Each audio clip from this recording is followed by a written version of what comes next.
Olá!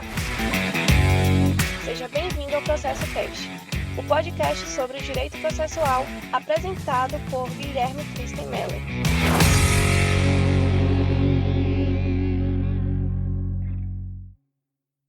Olá, seja bem-vindo ao Processo Cast.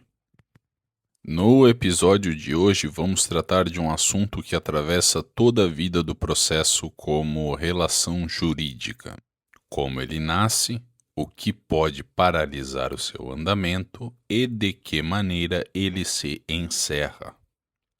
A proposta é compreender a formação gradual da relação processual, as causas e os efeitos de suspensão do processo e os dois modos pelos quais o processo se extingue, com e sem resolução do mérito.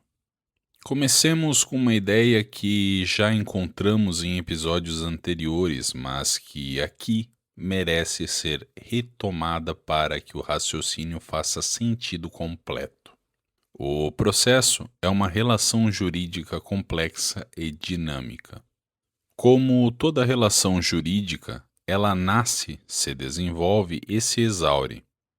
Em condições normais, o processo atinge a sua meta quando o juiz profere a sentença de mérito nas ações de cognição, ou quando o credor é satisfeito na execução forçada. Vamos começar pela formação. Para que o processo exista como relação jurídica, é preciso que se vincule os seus três sujeitos, o juiz, o autor e o réu.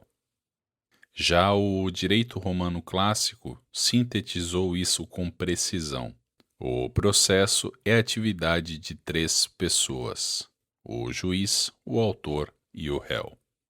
Essa relação, contudo, não se forma de uma só vez. Ela se constitui gradualmente em duas fases bem distintas.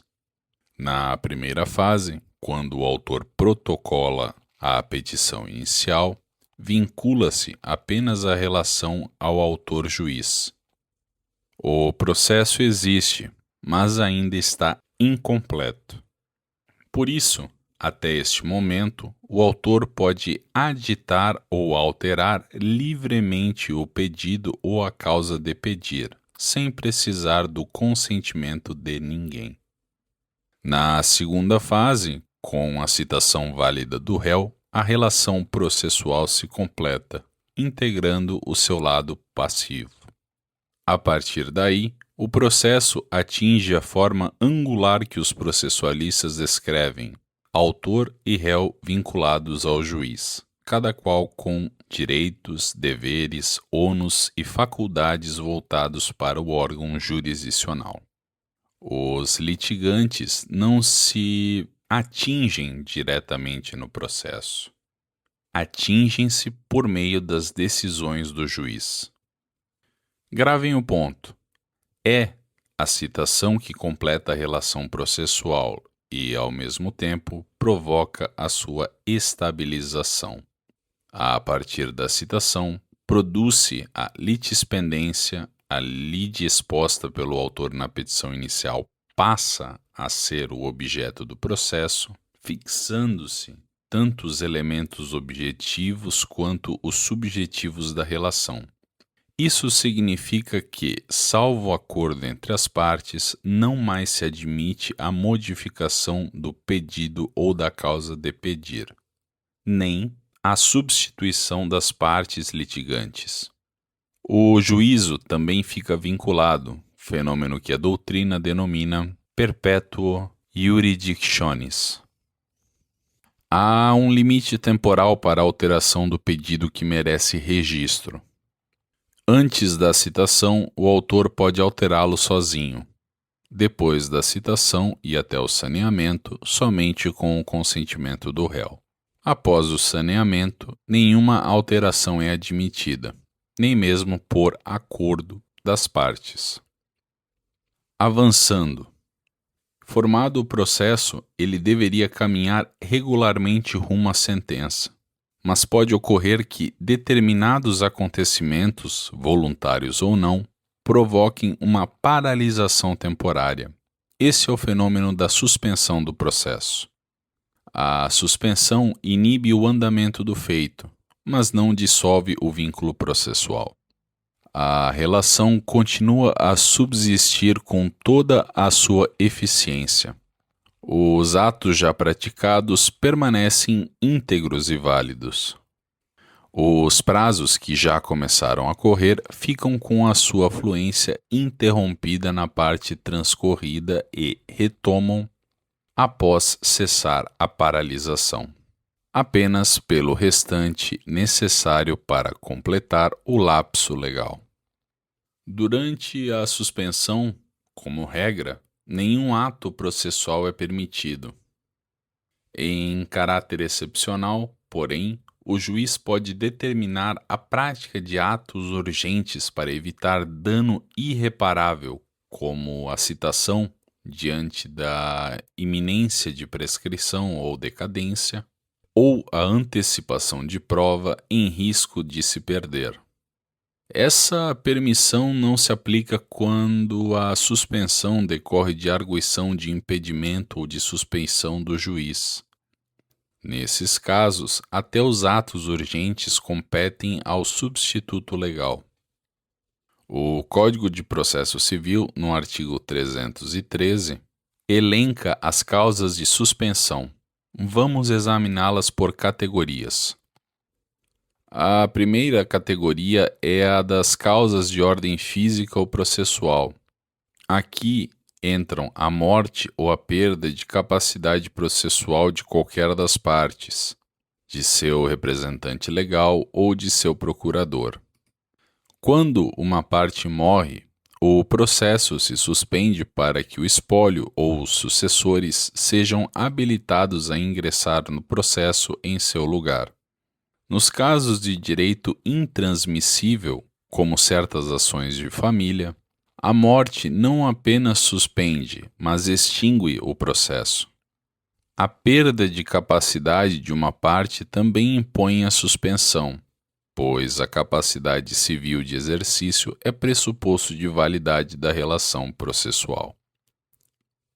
A segunda categoria é a suspensão por convenção das partes.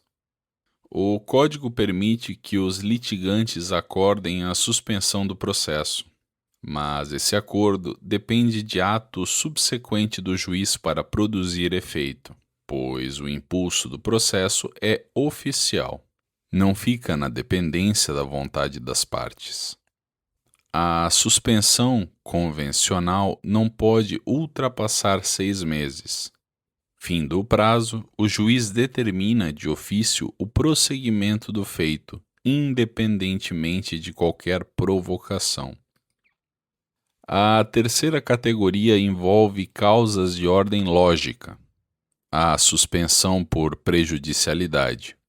Ela ocorre quando a sentença de mérito depende da solução de uma questão que é objeto de outro processo pendente, a chamada questão prejudicial externa. Se a questão prejudicial é interna, submetida ao mesmo juiz da causa principal, não há suspensão. Ela será apenas um capítulo a mais da sentença. A suspensão por prejudicialidade tem um limite temporal. Não pode ultrapassar 1 ano, após o qual o processo retoma o seu curso e é julgado independentemente de diligência que motivará a paralisação. A quarta categoria, de natureza institucional, é a suspensão pela admissão do incidente de resolução de demandas repetitivas, ou IRDR. Quando o Tribunal de Segundo Grau admite esse incidente, os processos individuais ou coletivos que versarem sobre a mesma questão de direito ficam suspensos até que o tribunal julgue a tese comum, com eficácia para todo o conjunto de demandas idênticas. Há, ainda, a suspensão por força maior, situação de impossibilidade física que torna inviável o funcionamento do órgão jurisdicional. A suspensão, quando o conhecimento do mérito depende de verificação de fato delituoso na justiça, especialmente criminal, e outros casos previstos no próprio Código e em legislações especiais. Uma nota sobre as férias e os feriados. Durante as férias forenses, os prazos ficam suspensos. Nos dias feriados, se o vencimento de um prazo cair num deles, o prazo se prorroga para o primeiro dia útil seguinte. Mas a intercalação de feriados no curso do processo não interrompe a sua contagem. O novo código prevê ainda um recesso parcial entre 20 de dezembro e 20 de janeiro, no qual apenas os prazos ficam suspensos, sem paralisação total dos processos. Encaminhando-nos para o encerramento do episódio, chegamos à extinção do processo. O processo se extingue sempre por sentença, o que é, aliás, a única forma juridicamente adequada de encerrar a relação processual, pois somente o juiz a instaurou e somente ele pode pôr-lhe fim. A extinção pode ocorrer de dois modos. A primeira é a extinção com resolução de mérito, regida pelo artigo 487 do CPC. Aqui, o processo cumpriu a sua função. Houve julgamento do pedido, seja acolhendo-o, seja rejeitando-o, seja homologando a autocomposição das partes. A sentença que encerra o processo com resolução do mérito é chamada sentença definitiva. O segundo modo é a extinção sem resolução do mérito, disciplinada pelo artigo 485 do CPC. Nesse caso, fatos extraordinários impediram que o processo chegasse ao julgamento da lide. Ausência de pressuposto processual, abandono da causa, falta de condição da ação, entre outros. A sentença que encerra o processo sem resolver o mérito é chamada de sentença terminativa. Em ambos os casos, o recurso cabível é a apelação. Friso um ponto importante. Antes de proferir sentença terminativa, o órgão jurisdicional deve conceder à parte oportunidade para, se possível, corrigir o vício. Essa é uma das manifestações do princípio da primazia do julgamento de mérito, que já vimos em outros episódios. Sempre que for possível sanar o defeito e avançar ao exame do pedido, o processo não deve ser extinto prematuramente. Para fixar tudo o que vimos, um esquema simples. O processo nasce com o protocolo da petição inicial, completa-se com a citação do réu e caminha, em regra, até a sentença. Pelo caminho, pode sofrer paralisações temporárias, a suspensão, sem que o vínculo processual se rompa. Ao fim, extingue-se sempre por sentença, com resolução do mérito, quando cumpre a sua função, sem resolução do mérito, quando obstáculos insuperáveis interrompem definitivamente a marcha processual. Este é o Processo Cast.